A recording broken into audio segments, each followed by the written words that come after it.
Hello to all of you. आज हम पढ़ेंगे इलेक्ट्रिकल कैपेसिटेंस क्या होता है। तो जैसे आप इमेजिन करिए कि ये एक कंटेनर है और इसमें पानी भरा गया है। क्या भरा गया है? पानी भरा गया है।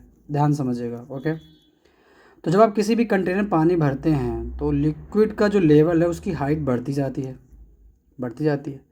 ये कोई एक मटेरियल है, आप इसको हीट दे रहे हैं। क्या दे रहे हैं? हीट दे रहे हैं।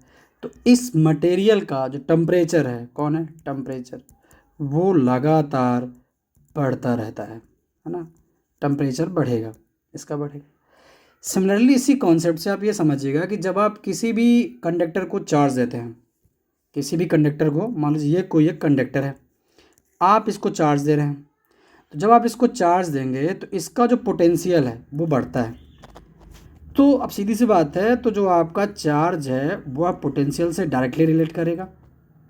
जिस तरीके से आप इसको पानी दे रहे थे तो इसकी पानी की हाइट बढ़ रही थी, जिस तरीके से आप किसी बॉडी को लगातार हीट दे रहे थे तो उसका टेम्परेचर बढ़ रहा था, उसी तरीके से अगर आप किसी बॉडी को लगातार कंटिन्यूस चार्ज देते हैं तो उसका पोटेंशियल भी बढ़ता जाता है। ठीक है।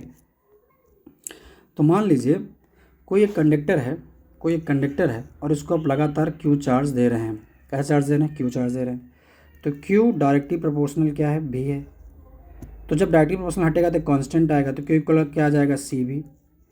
और जब आप सी को ट्रांसपोज करेंगे तो सी इक्वल हो जाएगा क्यू अपान भी, क्यू अपान भी। तो इन दो चीज़ों का रेशियो किसका किसका? क्यों क्या है? क्यों है सर अमाउंट ऑफ चार्ज।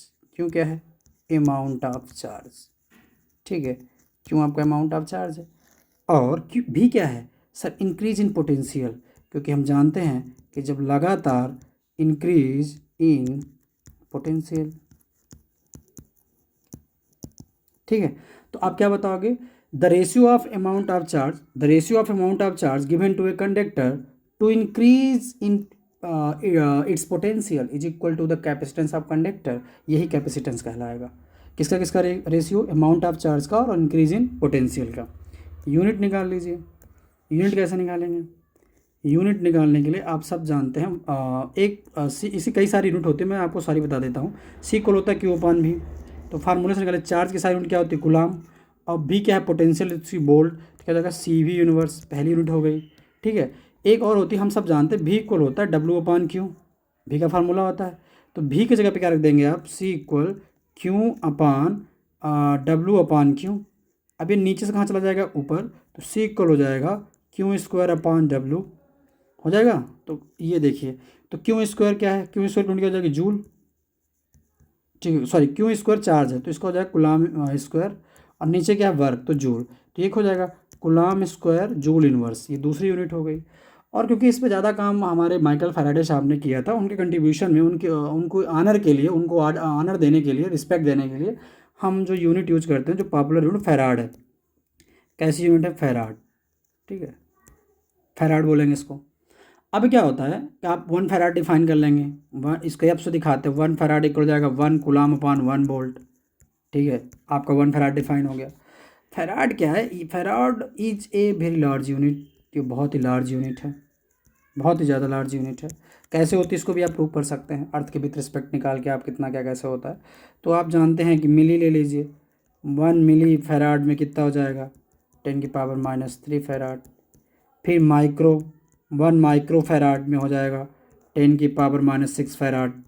फिर 1 नैनो फैराड में हो जाएगा आपका 10⁻⁹ फैराड। और वन पिको फैराड में हो जाएगा 10⁻12 फैराड।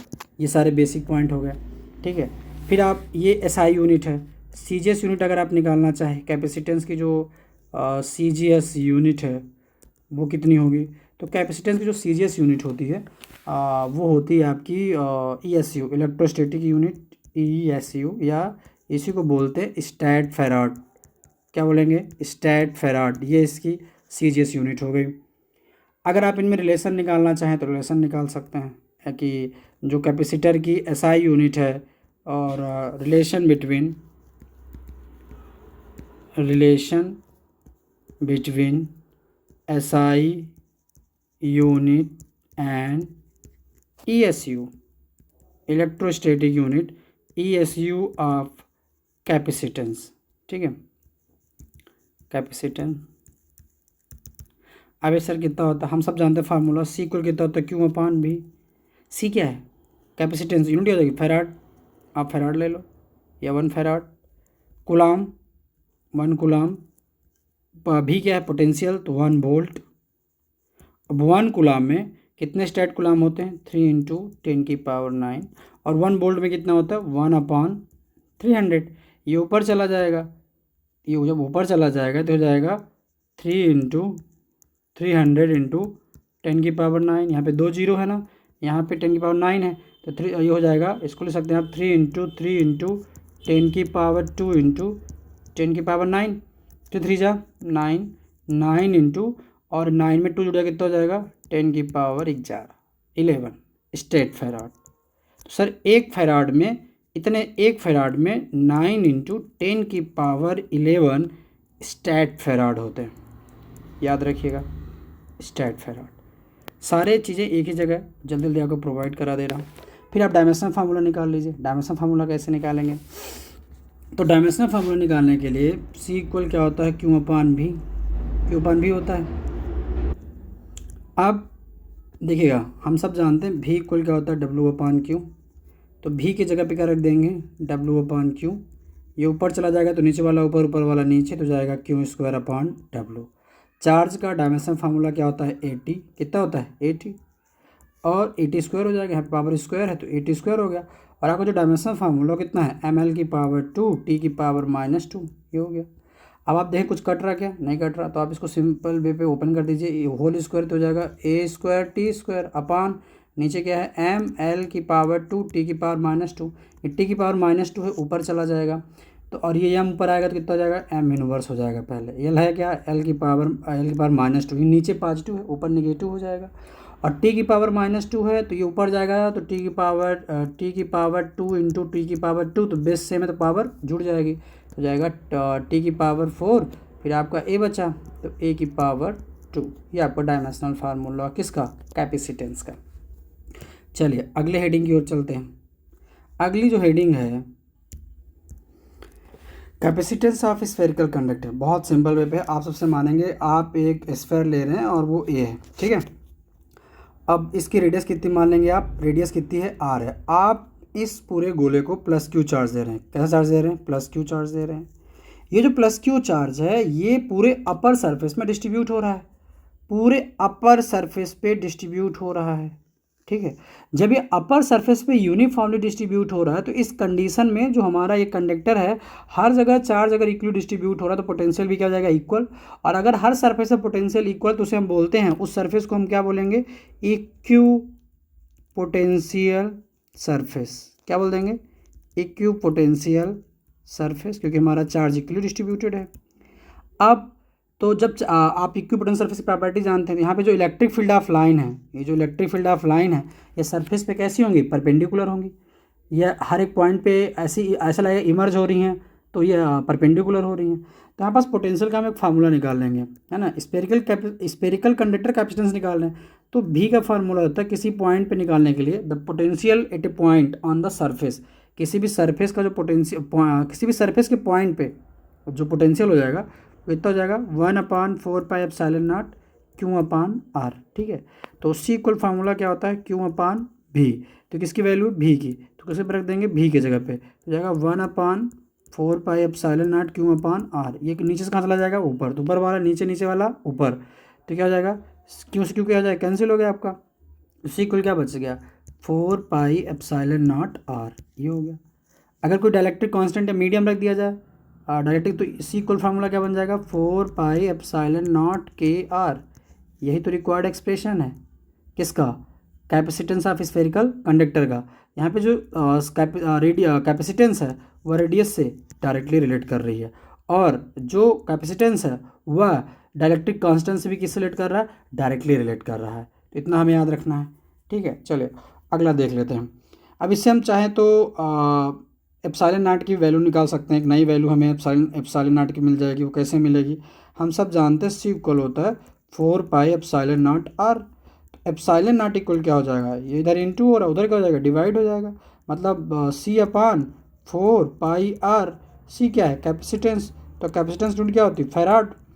4 नंबर है, नहीं निकलेगा, पाई नंबर निकलेगा, रेडियस है तो किस में नापोगे, मीटर में। तो एप्सिलॉन नॉट की एक नई वैल्यू मिल गई, क्या, फैराड मीटर इनवर्स। और एक पहले ही मिली थी, वो क्या थी, कूलॉम स्क्वायर पर न्यूटन मीटर स्क्वायर, ये दूसरी यूनिट थी, दोनों याद रखिएगा। अब चलिए इसके बाद में हम देख लेते हैं कि कौन कौन कैपेसिटेंस को अफेक्ट करता है। ठीक है, ये 2023 में आया हुआ है। ठीक है, अब 2023 में आया हुआ है तो पहला होता है shape of conductor, shape of conductor, shape of conductor. दूसरा होता है presence of other conductor near the charge conductor.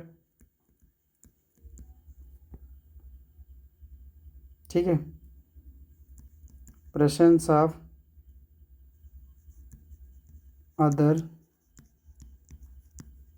Conductor near the charge conductor. और तीसरा है एनी अदर मीडियम। ठीक है, प्रेजेंस ऑफ अदर मीडियम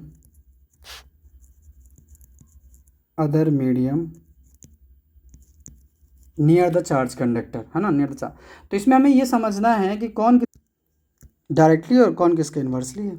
चलिए देख लेते हैं। तो जो साइज ऑफ कंडक्टर है, शेप ऑफ कंडक्टर है, तो जब आप किसी भी कंडक्टर का साइज बढ़ा देते हैं तो सीधी सी बात है उसका पोटेंशियल घटता है, और जब पोटेंशियल घटेगा पोटेंशियल डिक्रीज होगा, पोटेंशियल डाउनफॉल जाएगा। तो अगर किसी का, तो हम जानते हैं सी इक्वल होता है क्यू अपान भी, तो अगर पोटेंशियल घटा तो कैपेसिटेंस बढ़ेगा। तो sir by increasing the shape of conductor, by increasing the shape or size of conductor its potential decrease and hence its capacity increase. फिर अगर कोई अलग मीडियम, अगर दूसरा क्या था कि अगर कोई चार्ज कंडक्टर आ जाएगा तो किसी चार्ज कंडक्टर के बगल में अनचार्ज कंडक्टर आएगा, तो इस केस में जो आपका पोटेंशियल घटता है, और जब भी आपका पोटेंशियल घटेगा तो कैपेसिटेंस बढ़ेगा, ये भी याद रखिएगा। फिर अगर कोई और मीडियम आ गया तो उस मीडियम के आने से जो हमारा ये फार्मूला था ना, मैंने बताया था 4 पाई एप्सिलॉन नॉट के, तो सी और के कैसे रिलेट कर रहे हैं, डायरेक्टली रिलेट कर रहे हैं।